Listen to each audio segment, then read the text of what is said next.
I'm particularly interested in, and this was something that I'd heard about Dr. Ian Stevenson's work for Mm. since the 90s. I've known about it, and I'd always wanted to get a hold of one of those books and get into it. And one of the things that I learned fairly recently that was new for me was about the intermission periods.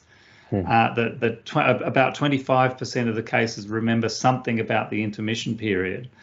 Um, but I've not read anything which is really delving in detail about what you found out about that period. Can you talk to us a bit more about the sorts of things that you found in that particular area, and maybe just explain quickly what we mean by intermission period? Yeah, so like you say, a minority of kids will talk about events that they say happened between lives, after they died in the past life, but before they were born in their current one. And Ian didn't focus a lot on that, I think probably because a lot of it was so unverifiable. But sometimes the details are verifiable and have been verified. And we actually wrote a paper on it, it's been a number of years ago, particularly focused on intermission reports from Burma, because we get a lot of intermission reports from Burma for unclear reasons. But what we see is that the reports differ, and often it's sort of different glimpses of it. So some kids essentially describe a near-death experience where they, after they died, usually after they were killed, they found themselves floating above their body, and then they might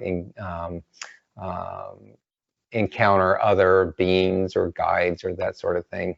Some of the kids say that they stayed near where the previous person either died or stayed near the previous family, and sometimes can describe details from funerals that can be verified.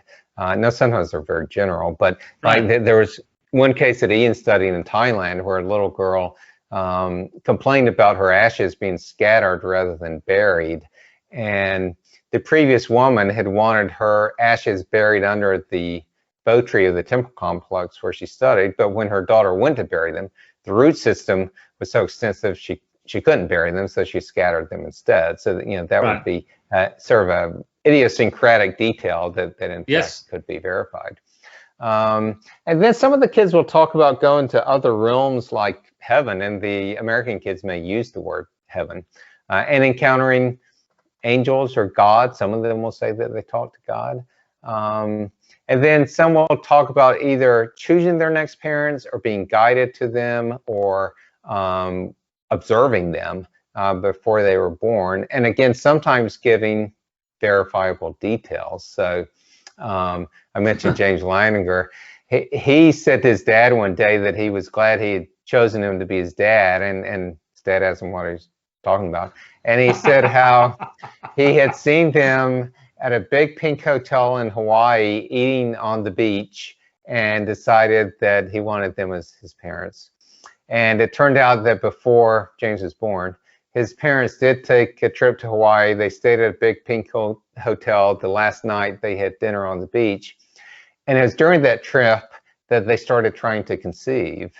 Now, they didn't get pregnant for a couple of months later, but the intention started then, which is when Yeah. James at least said that he came to them. So his dad was shocked by James's knowledge about that. And if you start thinking about how that process would work, how did the parents' intention draw James's soul or potentially others to them, and then Sir James was Window willing to. shopping. Yeah, exactly. It fascinates me the possibility of the similarities or parallels between those kinds of intermission period memories and what people experience in mystical experiences, as well as NDEs. So things like a feeling of bliss and clear thinking, really rapid thinking, a sense of being beyond time, of being able to, time being meaningless and being able to perceive things past, present, future, these beings of light, as you say. Are you seeing that sort of thing in those intermission periods as well, where they talk about that kind of thing, blissfulness and knowingness? Yeah, I mean, I would say there are similarities and there are differences. And of course, Yeah. these are all Okay. being filtered through, the mind of a 4 or 5-year-old. And Yeah. some Right. of them, to be honest, seem sort of concrete or a little kind of fantastical. I mean, living in Yeah. castles and then sliding down into this life or whatever. But I mean, there are reports of NDEs that are fairly, I mean, they're mystical, but they can also be kind of concrete as far as being in this place where there are a lot of trees or, actual physical stuff. Mm. So, I mean, there's a lot of variation. And I now think there's a lot of variation in what comes next for us anyway. That it's not like we all go to one place and have the same kind of experience. Yeah. Yeah, actually, that's something I wanted to dig into a little bit, Yeah. because it surprises me. I mean, intuitively, you would think we're all going to get a fairly similar type of experience. Obviously, there might be differences based on whatever, but it seems as if there are differences in experience which are culturally influenced, and whether that's a matter of us just trying to use the cultural language that we know to express what those experiences are, or whether things actually do change, aligned to our cultural expectations. I don't know. What are your thoughts on that, and how can that come about? Well, my thoughts are, and it's just speculation, but Yeah, that that's what all we right. You're allowed to yeah. speculate with me. I'm not going to hold you to scientific rigor Yeah, on yeah, this. well, that's good.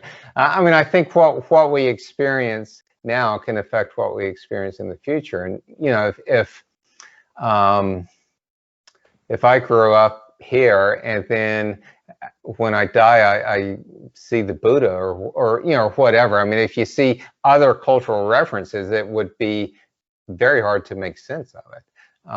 So it may be that what we experience happens sort of in a natural way, but it happens because we can take it in.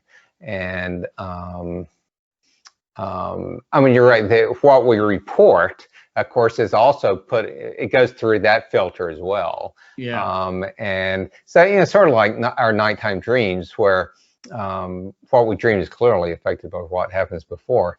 But also, depending on when we sort of recount the dream or how long we're awake before we write it down or whatever, I mean, it goes through that filter as well. So what we remember dreaming may not be actually what we dreamed. And for that matter, I mean, what I experienced when I was 10 years old may not be actually what I remember experiencing. So, I mean, memory's a funny thing. Yeah, but true. anyway, in the larger picture, I don't see why all kinds of realms or all kinds of existence would not be possible. Now, it may be that we naturally sort of move on a map, so to speak, where you don't jump too far away from what you experienced before. But that there would be various kinds of different possibilities, and they may be affected by the kind of life that we led, both the kind of people we were, but also the kind of experiences we had. So things may well be different for each of us. It seems that the universe it could be far more amazing than any of us could imagine. Well, absolutely. Literally than we could imagine, because where our brains are kind of limiting the possibilities. All right, so I'm going to switch to a slightly different topic now. You did mention the work you're doing with EEGs before, and I was fascinated to learn about terminal lucidity, where people with very, very degraded brain states who are nearing death suddenly pop back into full consciousness, full awareness in the last hours of their life, and can be completely lucid with a degraded brain that would normally wouldn't be able to function. I don't suppose anybody's ever slapped an EEG scanner on any of these people to see what's going on, right? I'm not. Well, no, they certainly haven't put on an EEG leads. And I don't know that there are any where they just happen to have EEG leads on. But Yeah. but right. I mean, Bruce Grayson here has been part of a group that's published on terminal lucidity. It's a phenomenon that has been seen for a long time. It's not a new phenomenon. It's just greater awareness of it. But and not, I mean, Alzheimer's is sort of the classic case, but even with, I mean, I remember in training 35 years ago, hearing about cases of chronic schizophrenics who had, gotten where they hadn't made sense for years. And then, this is what I remember a supervisor telling me when he was in training, where if you get a call from the nurse saying, something's going on here, Mr. So-and-so is suddenly totally coherent, that was a bad sign. That meant, that the guy might be near death. They're about to die. Yeah, and the speculation from our side would be that, like I was saying, the brain kind of limits the mind in a way so that it can function in this world. But as the brain is deteriorating and the mind is separating from it, then you can get these sort of blips of lucidity where the kind of the mind is coming through without the impairment of the brain as it is heading out.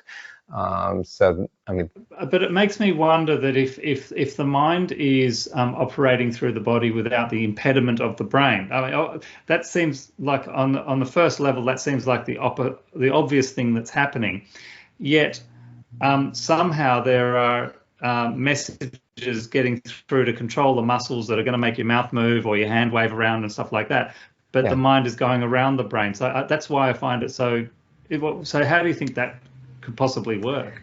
Well, it's a good question that would have to be determined, but it's sort of like there are, well, particularly with patients with narcolepsy, but other people too, there are phenomena where dream sleep is interspersed with waking sleep, so that there's, for instance, this phenomenon called sleep paralysis, which I've had the misfortune of experiencing myself. I've experienced it too. Yeah, during dream sleep, we're quadriplegic, so we don't act out our dreams. But then sometimes when we wake up, there's still that dream sleep aspect where we can't move, and it's quite uncomfortable and fortunately short-lived.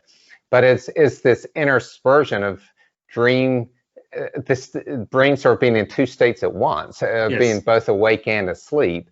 Well, it'd be something sort of analogous here, where the physical brain is deteriorating, but the mind is still connecting with it in a way. So you get this interspersed, decreased brain functioning, but increased brain or increased mind functioning happening simultaneously.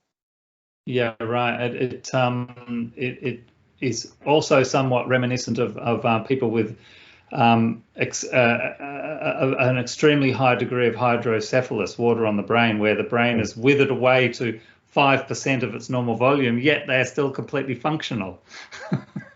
Right, and with those, I mean, the published brain scans on those are startling to look at. Startling. Yeah, but I will say with those, I'm not convinced actually that it's anything sort of paranormal. I mean, what it typically is a very slowly developing hydrocephalus, and the brain, I mean, the idea would be, speculation would be that the brain is able to adapt so that other parts of the brain are taking on various functions. So, I mean, you look at these scans and there's essentially no frontal lobes. It's like, how in the world is this person a college student that where it just accidentally got picked up?